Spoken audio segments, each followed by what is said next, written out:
there a difference between anti-Semitism and anti-Zionism? I'd say essentially no. If someone said, I have no problem with Chinese people, but I just think China doesn't have a right to exist. If someone said, I have no problem with Indians, but I just think India doesn't have a right to exist.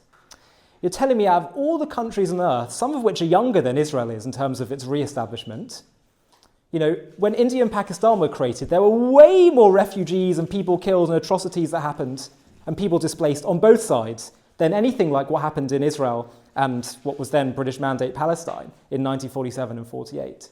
You're telling me that there's just one country in the world where people question its very right to exist, and it just happens to be the Jewish one.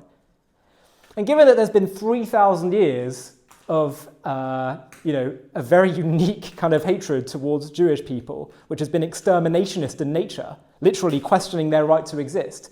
So it just happens to be that you have this one country whose existence is questioned, and that's not anti-Semitism? Come on.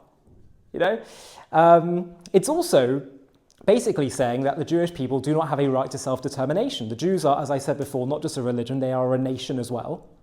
And so they were forcefully displaced from their land, which they had sovereignty in, which archaeological evidence bears as true 2,000 years ago. Forcefully displaced, always maintained a small presence there, prayed for thousands of years to return. They return, and people say, well, that's unacceptable. And then they say, well, it's because many people were displaced. You had Arabs that were displaced, and that's what we don't like. Arabs weren't displaced when Israel was created. It was a response. There was a genocidal all-frontal war that said, no, we're not going to accept an Arab state and a Jewish state in this plot of land because there were Arabs and Jews living there in a roughly equal size. And so afterwards, many were displaced because they wanted to annihilate a Jewish state. What do you want the Jews to do? Just sit on their hands and do nothing? Like, they had to fight back. So essentially, saying that there's one people on earth that don't have the right to self-determination, I think that's a form of prejudice. And then people say, yeah, but don't you have these religious Jews who are anti-Zionist? Among religious Jews, there's a tiny, tiny, tiny percentage of Jews who are anti-Zionists, but they believe that there will be a re-establishment of Jewish sovereignty in the land, but only once the Messiah comes, and we can't do it yet. But what they're essentially saying is, we should have imposed on ourselves a form of anti-Semitism until the Messiah comes. Most religious Jews believe we have a right to now be there because the nations of the world supported it, us coming back there for the United Nations. But essentially what they're saying is they might not believe in Israel's right to exist, but they acknowledge it's a form of second-class status for Jews until the Messiah comes. They're also acknowledging that it is a form of anti-Semitism anyway. I think say from your response. I think that for me personally, the term Zionism is a very I don't think it's a term that necessarily everyone agrees on within the community and outside of the community.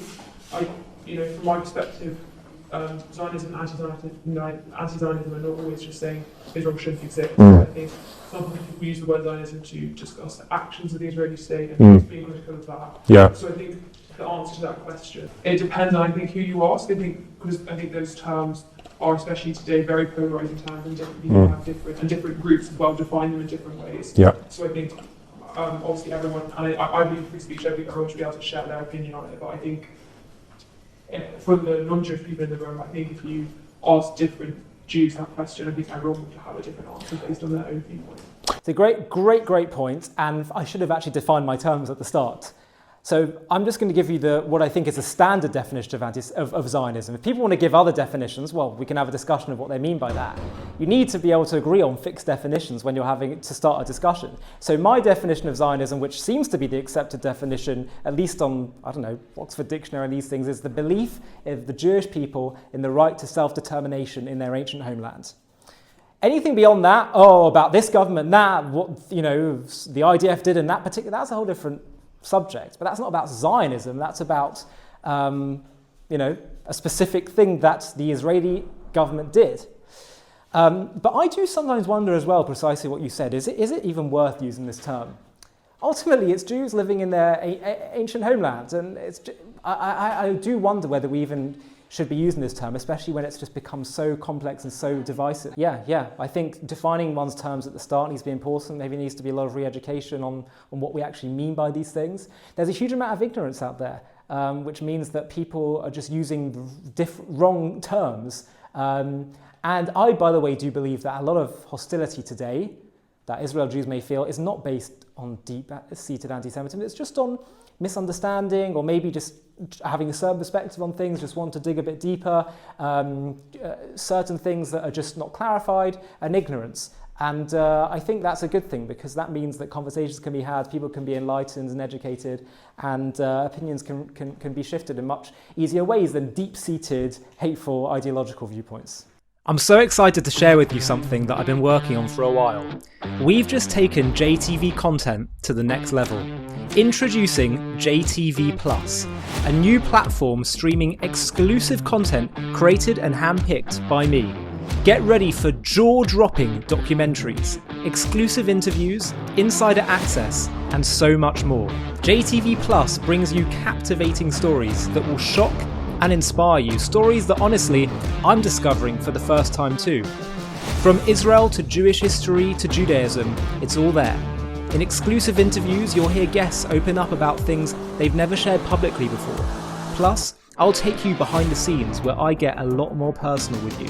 By joining JTV Plus, you're not just joining an exclusive community, you're partnering with me to help JTV reach new heights. Just search j-tv.plus